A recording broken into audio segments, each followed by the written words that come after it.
Bismillahirrahmanirrahim. Assalamualaikum warahmatullahi wabarakatuh. Waalaikumsalam.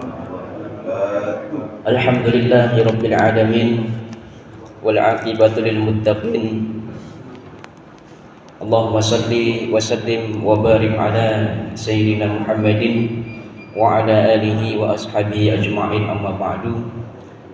Bapak, ibu-ibu, saudara-saudari, adik-adik jemaah salat subuh Masjid Baitus Salam yang dimuliakan Allah Subhanahu wa taala.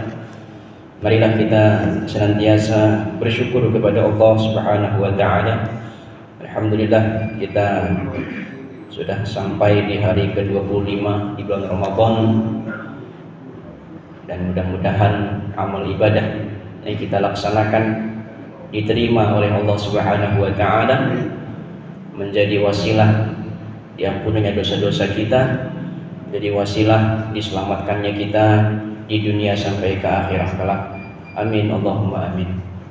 Salawat serta salam tak lupa kita sanjung agungkan kepada Nabi Muhammad sallallahu alaihi wasallam, dengan harapan mudah-mudahan kita diakui sebagai umatnya dan di akhirat nanti mendapatkan syafaat dari beliau sallallahu alaihi wasallam atas izin Allah. Hadirin rahimakumullah, Allah Subhanahu wa taala berfirman di dalam Al-Qur'an surat Al-Maidah ayat 27. A'udzubillahi minasyaitonir rajim. Innama yataqabbalullahu minal muttaqin. Sesungguhnya Allah hanya menerima amal dari orang-orang yang bertakwa. Artinya apa? Ramadan bukan sekedar kita sudah puasa. Ramadan bukan sekedar kita sudah tarawih, sudah baca Quran. Yang paling terpenting adalah apakah amal itu diterima oleh Allah Subhanahu wa ta'ala. Para ulama sejak zaman sahabat itu selalu khawatir, selalu takut amalnya tidak diterima. Disebutkan dari salah satu seorang sahabat, Ali bin Abi Thalib radhiyallahu anhu, dia berkata, kunu li qabulil amal ashadda ihtimaman minkum bil amal. Hendaklah kalian lebih khawatir apakah amal diterima. Jadi kekhawatiran kita ini adalah apakah diterima atau tidak amal kita itu. Artinya mereka tidak merasa aman dengan amalnya. Jadi sekelas sahabat Nabi saja selalu khawatir tidak diterima amal ibadahnya. Bahkan Umar bin Khattab radhiyallahu anhu dalam sebuah riwayat pernah menemui Huzaifah bin Yaman, Ibnul Yaman, ya. Beliau salah satu yang diamanahkan oleh Rasulullah SAW mengetahui orang-orang yang munafik. Umar bin Khattab ini bertanya kepada Huzaifah radhiyallahu anhu, ya. Bertanya, apakah aku termasuk salah satu orang munafik itu? Bayangkan, Umar bin Khattab saja masih khawatir termasuk orang yang munafik. Allahu Akbar. Sering kita dengar sejarah beliau ini, jangankan orangnya, bayangannya saja syaitan itu nggak berani untuk bertemu dengan Umar. Saking beliau ini benar ya benar, salah ya salah. Umar bin Khattab bin radhiyallahu anhu, sahabat Nabi yang nomor 2, khalifah yang nomor 2 itu, yang dulunya mungkin punya niat untuk membunuh Nabi, bahkan punya masa lalu yang luar biasa, ya kita tahu sejarahnya. Tetapi ketika dia hijrah, ketika dia tobat kepada Allah, membela Islam itu luar biasa, membela Nabi itu luar biasa. Makanya bersyukurlah ketika kita dulu mungkin ada kesalahan. Nah sekarang ini alhamdulillah tergerak hati kita untuk memperbaiki diri kita. Ini luar biasa, bukan suatu yang remeh. Ini suatu hal yang menandakan bahwa insya Allah amal kita diterima oleh Allah Subhanahu wa taala. Kenapa?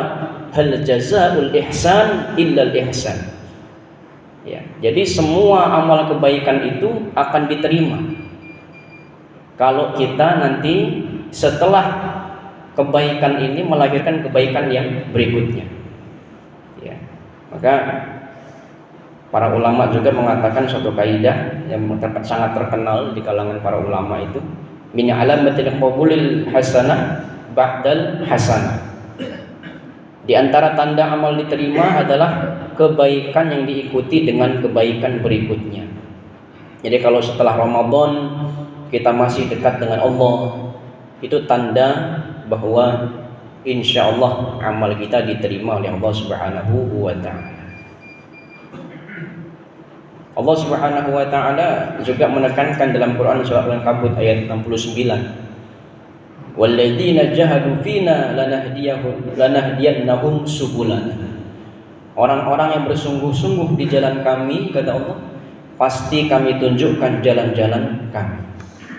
Nah, ini yang perlu kita sadari, bahwa kalau kita terus setelah Ramadan nanti istiqomah untuk melaksanakan ibadah, kita melaksanakan beribadah berjamaah ke masjid, membaca Qur'annya tidak putus, yang mungkin kita khatam sekali di Ramadan, nanti bulan Syawal kita khatam lagi sekali minimal, nanti di bulan Dzulqa'dah khatam lagi sekali. Jadi khatam sekali itu nggak cuma Ramadan, di setiap bulan kita khatam, paling minimal sebulan sekali kita khatam.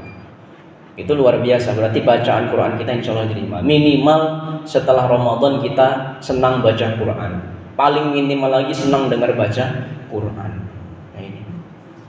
Jadi intinya, kalau kita ingin amal kita diterima, maka paksakan diri kita untuk terus istiqomah dalam kebaikan. Ya. Karena nanti kalau kita sudah istiqomah dalam kebaikan, circle kita itu akan berganti, akan terus dihadirkan orang-orang baik di sekitar kita. Itu Masya Allah. Mungkin kita sudah merasakan pengalaman, kita sudah memiliki pengalaman yang berbeda-beda. Ketika kita berbuat kebaikan, pasti ketemu orang baik, Pak ya. Ya Insya Allah, pasti kebaikan. Kita itu nggak akan mungkin ketemu sama orang di lain tempat, ketemu lagi di masjid paling nggak, ketemu di A2A, ketemu di itu. Jadi orang baik itu pasti ketemu di tempat yang baik, orang yang baik, Insya Allah. Tapi kita tadi tidak boleh terlalu percaya diri juga. Kita harus tetap beristighfar kepada Allah, khawatir kalau amal kita tidak diterima. Terus kita memperbaiki diri kita. Kemudian yang paling terpenting adalah jangan sampai kita semangat untuk melaksanakan yang sunnah, tapi kita yang wajib tertinggal. Maka ada seorang badui, Arab Badui, itu bertemu dengan Rasulullah SAW, menanyakan, kalau saya ini melakukan yang wajib-wajib saja, apakah saya ini bisa masuk surga? Nah, justru yang wajib itulah yang mengantarkan kita dalam surga. Yang mana kita bisa mengetahui yang wajib? Paling tidak kita lihat dari rukun Islam itu, sholat 5 waktu. Walaupun ada sholat sunnah yang lain, Pak ya, ada sholat sunnah qabliyah, ba'diyah, ada sholat duha, ada sholat tahajud, witir dan seterusnya. Tapi sholat wajib jangan kita tinggalkan, terus istiqomah kita. Nah, yang namanya kita sholat wajib itu adalah di masjid atau di musola. Kita istiqomahkan, paksakan diri kita. Kemudian puasa di bulan Ramadan. Mungkin di samping itu ada puasa sunnah, ada puasa Senin Kamisnya, ada puasa Ayyamul Bidnya. Tapi yang paling utama lagi adalah jangan tinggalkan puasa di bulan Ramadan. Selama kita sehat, selama kita tidak dalam perjalanan yang sudah ditentukan dalam syariat kita. Kemudian zakat. Ya. Kadang-kadang kita gemar bersedekah, tetapi kita lupa dengan zakat. Nah, ini zakat ini, justru zakat ini adalah wajib. Dan zakat ini tidak hanya zakat fitrah, tapi ada juga zakat mal, yang mana kita sudah sedikit bahas kemarin. Zakat mal ini ukurannya adalah, kalau kita punya harta, kalau kata para ulama itu sepakatnya itu 85 gram emas, ya. 85 gram emas itu konversikan ke rupiah, Mungkin sekarang 1 gram itu 3 juta PUD. Udah 3 juta rupiah. 3 juta dikali 85 gram emas.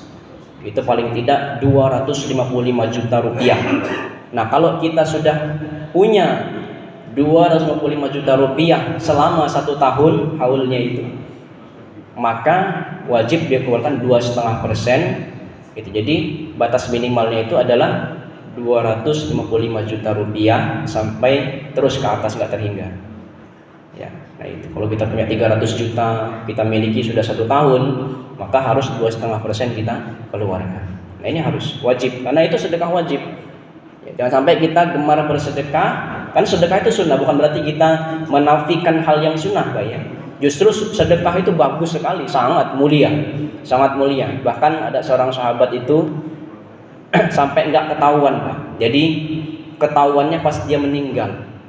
Jadi ada seorang sahabat itu sering ngasih makanan ya kepada kalau sekarang komplek lah, di komplek perumahan gitu bahasa gitu. Jadi setiap pagi itu ada makanan.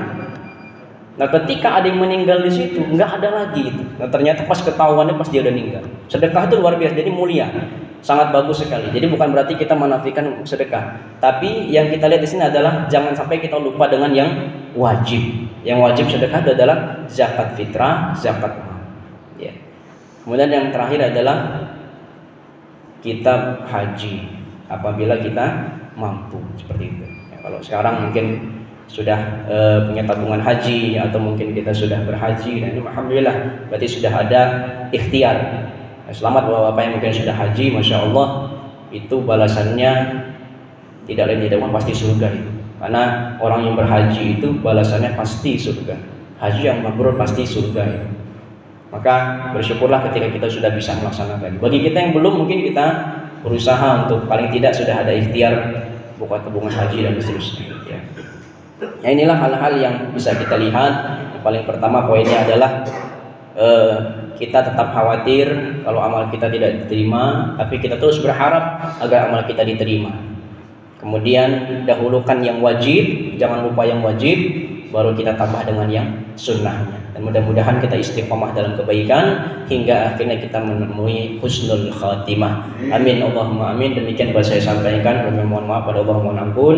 Saya akhiri subhanakallahumma bihamdika asyhadu an la ilaha illa anta astaghfiruka wa atubu ilaik. Wallahu ta'ala a'lam bishawab. Assalamualaikum warahmatullahi wabarakatuh.